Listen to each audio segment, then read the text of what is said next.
Harry's good friends Hermione and Ron are the light in all of this darkness. But even those bonds get tested as the Dark Lord's forces take control. I think this film really is about the trio. It's about their friendship, and there's a lot of tension actually between the three of them, which there never really has been before. But Ron gets really jealous because he thinks there's something going on with Hermione and Harry when there isn't.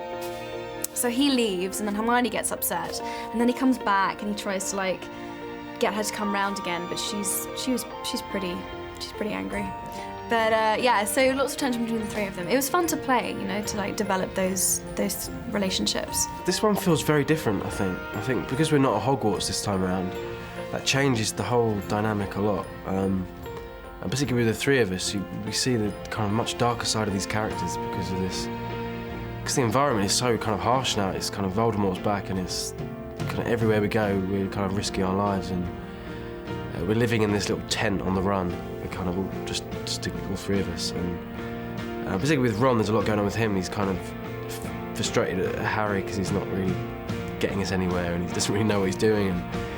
And yeah, he's paranoid and he's scared, and there's a lot of kind of clashes within the group, and it's quite cool to see that. Was it fun for you, or I guess a nice change of pace for you to really get in there? Because like you mentioned, there's some dark tone that comes out in your character, a side of Ron Weasley that we really haven't seen, even in just the physical appearance. Like you were deeply, deeply bothered and troubled. Was it something kind of interesting and fun for you to delve into that area of your character? Definitely, yeah. It was really kind of quite interesting. It was just a different side of Ron you've never seen, I think.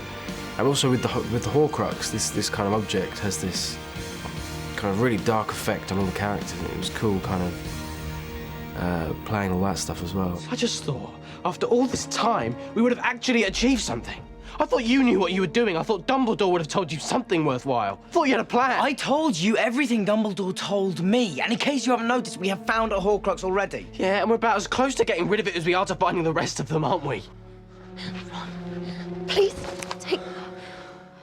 take the Horcrux. You wouldn't be saying any of this if you hadn't been wearing it all day. And you guys have obviously grown up on screen with these characters. Do you like the phase that your character is in now in these final two movies, and do you relate to it at all, and the kind of the angsty, pressurized kind of deal?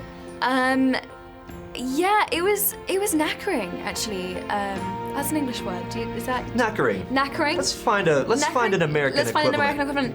Shattered, just tiring. Tiring, exhausting. Tiring. See, exhausting. Let's stick with knackering. Okay. It's so much more elegant. Isn't it? Something. It's a good word. You guys should start adopting it. Okay, knackering. We got it. It was absolutely knackering, and what was I saying?